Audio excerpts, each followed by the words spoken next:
Ryby před chvilku Mirko ztratil,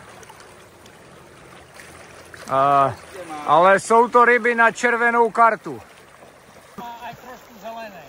Jano má, ryba je červená, má tak trošku zelenou hlavu, to jsou ty nejlepší na večeři.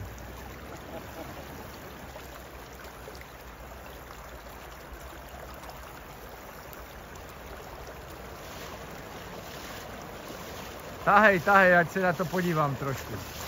Ano, tady šlape rybička, tady jede. Jede.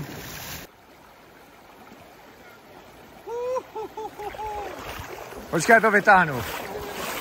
to vytáhnu. Krásný sucker span.